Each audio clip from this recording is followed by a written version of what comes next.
Nous sommes à l'avant-dernière étape de notre tournée nationale. Comme vous le savez, depuis le 26 novembre, nous sommes sur le terrain. Nous avons fait toutes les régions du Sénégal,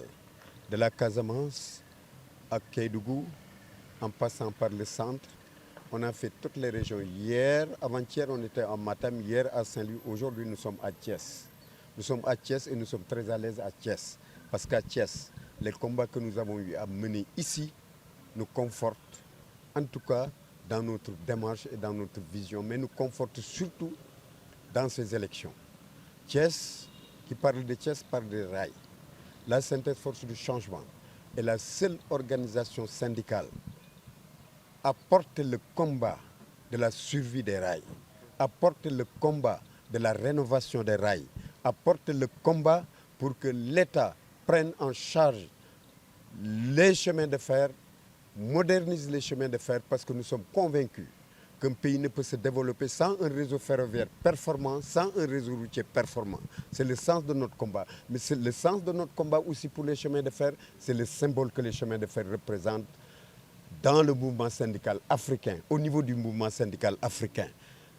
Compte tenu de toutes ces préoccupations, nous nous sommes battus pour que les chemins de fer tiennent bon. Aujourd'hui, nous sommes réconfortés que l'État ait pris la bonne décision. Il faudra également comprendre que nous nous sommes battus dans cette même optique de la relance, de la rectification des mauvaises politiques de privatisation pour que les ICS soient mieux gérés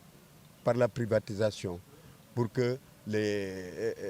SSP, les sociétés sénégalaises des phosphates de Thiès également, mais également la synthèse force du changement se bat nuit et jour pour que dans le secteur public,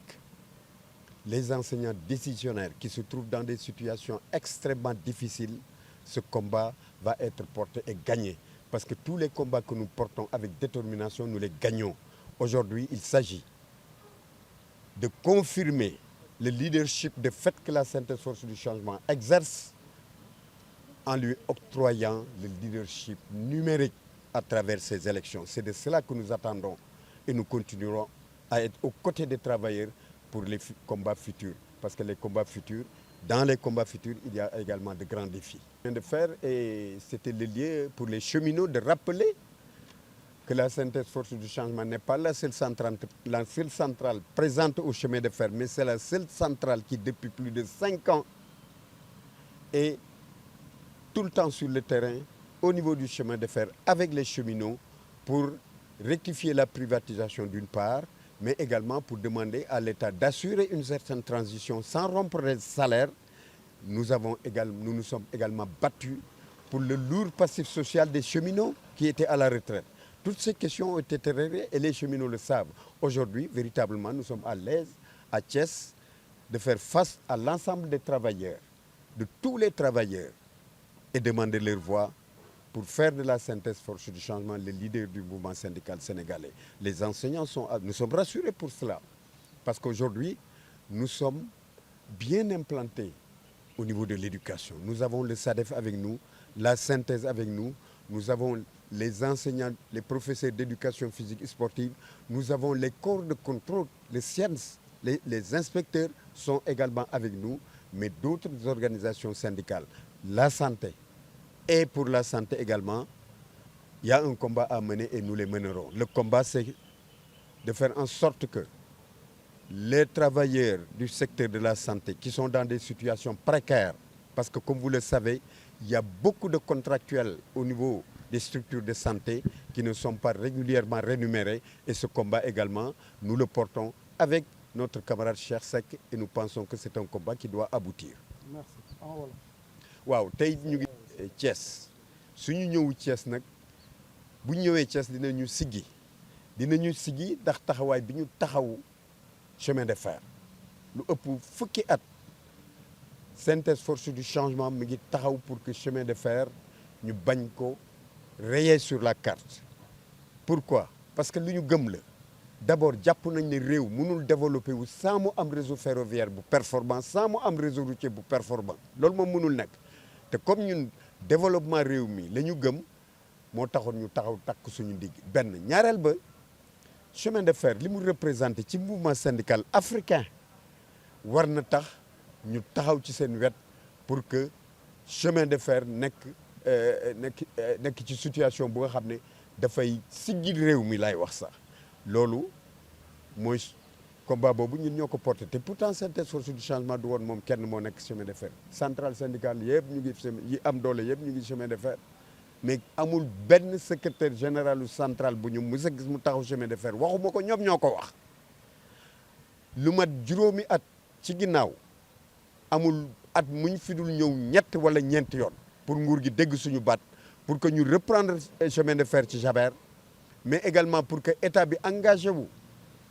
jël transition bi te salaire yi duñ ko romb parce que Jaber bi ñu reprendre dafa arrêté ay salaire am état moo doon fay musuñu am arriéré de salaire am na retard nag mais état mu ngi doon fay combat boobu ñoo ko mënee non seulement ça mais aussi dañu taxaw jàkkaarloog état pour mu taxawal projet bu nga xam ne day moderniser chemin de fer day renforcer chemin de fer mais également day renforcer emploi yi nekk ci chemin de fer tey jii état am na projet bu wóor bu mu teg bu nga xam ne dafa war a suqali les chemins de fer du Sénégal donc tey jii war nañu mën a taxaw fii ci Thiès siggi waaye it fii ci Thiès taxaw nañ ICS parce que demoon na bay bëgg a sooxe privatisation bi taxawu ñañ cette société sénégalaise des phosphates de Thiès waaye ci secteur public éducation yi enseignants yi surtout les décisionnaires dégg nañ bu baax li ñu wax te dinañ ci taxaw situation décisionnaire yi lu état war a régler la tey jii nag gën nañ am doole pour wax ci loolu parce que dañu ànd ak secteur éducation fii ci Thiès ak ci réew bi yëpp ñu ngi ak waa SADEF ñu ngi ak waa synthèse d'ailleurs comité électoral bi camarade synthèse moo koy coordonné ñu ngi ak waa SAEMS parce que waa SAEMS suñuy partenaire lañ te ñoom ñëpp xam nañ seen taxawaay ci moyen secondaire mais ñu ngi ak waa SIENS mooy inspecteurs yi syndicat wu inspecteur de l'éducation yi ñu ngi ak ñun kon suñu taxawaay ci secteur éducation war nañu may ñu jàkkaarloog état pour mu régler problème mu décisionnaire yi mais également pour mu jeexal coow li ci biir njàng meeg njàngale mi waaye it waa Kër Docteur ñu ngi ak ñoom Cheikh Seck mi ngi ak ñun syndicat santé yi nekk ci réew mi ñu bëri ñu ngi am coalition ànd ak synthèse force du changement loolu it lim ñu sas mooy ci biir secteur santé bi daf ci am ay liggéeykat yu nga xam ne ay contractuels lañ leen di wax ñu nekk situation bu précaire seeni droit aussi ñu koy bafouiller loolu it bokk na ci sas wi synthèse force du changement war a assumer bu élection yi passé ba tax na ñun am nañ yaakaar ne liggéeykatu Sénégal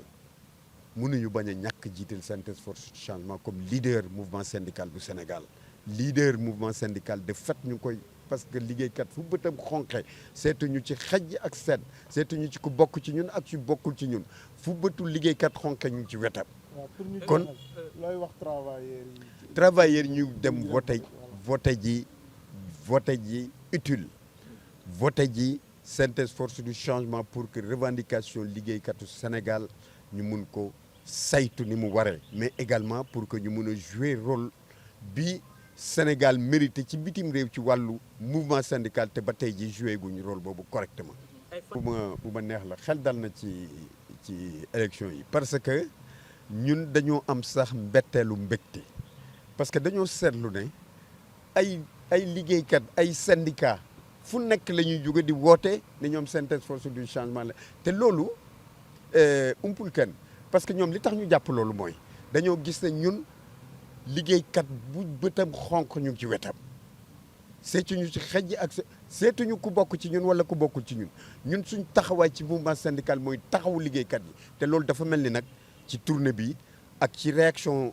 liggéeykat yi dafa mel ni sentir nañu ne liggéeykat yi yëg nañ loolu parce que ñoom ci seen bopp ñu ngi koy témoigner. léegi suñu la falee ba pare lan mooy doon priorité yi priorité yi ñaar la am na priorité ci dialogue social Sénégal parce que dialogue social Sénégal boo ko seetloo day doxe bopp te dialogue social tànk la war a doxe day doxe bopp parce que bi àddunay baax boo amee jàppal bàyyi ba signé protocole d'accord coow la jeex na léegi boo signé protocole d'accord fa la coow li tàmbalee loolu moom il faut que ñu régler ko loolu moom kenn xamul lu muy niru synthèse force du changement lu mu fas yéene régler li ci des mooy passif social dafa am liggéeykat yu nga xam ne mënalatuñ seen bopp dara liggéeykatu chemin de fer yi retraité bëri nañu te li may wax ni ñu ngi may dégg état daf leen yoroon ay centaine de millions taxaw nañ bañ fay leen ko liggéeykatu SIAS liggéeykatu AMA liggéeykatu Sotrac ba woon liggéeykatu Air Afrique entre autres ñooñu nga xam ne dañoo tas seeni entreprise mënatuñoo mobiliser mënatuñoo grève mënatuñ dara ku leen seetaan ñu sànku CNTS FC kese moo taxaw saytu li nga xam ne mooy seen passif social ba ñu seedeel ñu ko kan moo ñu ko seedeel mooy président de la république bi ñu ko invité ci yoon wi bu Assane Gueye bi Assane Gueye abordé question bi moom moo waxal boppam ne Cheikh Diop ak CNTS FC niñ ma poñee ci passif social bi ba ma fay ci lu bëri mu des lu néew te dinaa ko régler moom moo ñu ko seedeel te ñun rek nekkuñu fi kon tey jii CNTS force du changement jàpp na ne liggéeykat yi gis nañu loolu xaaruñu nag ba élection ñu soog a wax li ñu def xaaruñu ba élection ñu war soog a taxaw signé nañ fi ay protocole d'accord yu dul jeex signé changé nañ convention nationale interprofessionnelle signé nañ fi ay convention ci biir secteur du pétrole ak yeneen signé nañ fi protocole d'accord augmentation des salaires ak augmentation prime transport ak SMIC donc CNTS force du changement yàlla dafa def moo saytu dialogue social Sénégal kon nag liggéeykat yi xam nañu loolu li des mooy ñu yëkkati CNTS FC ba mu tiim centrale syndicale yëpp ci la koy gën a man maa ngi jégalu ñaari question nga baal ñaari question pour français rek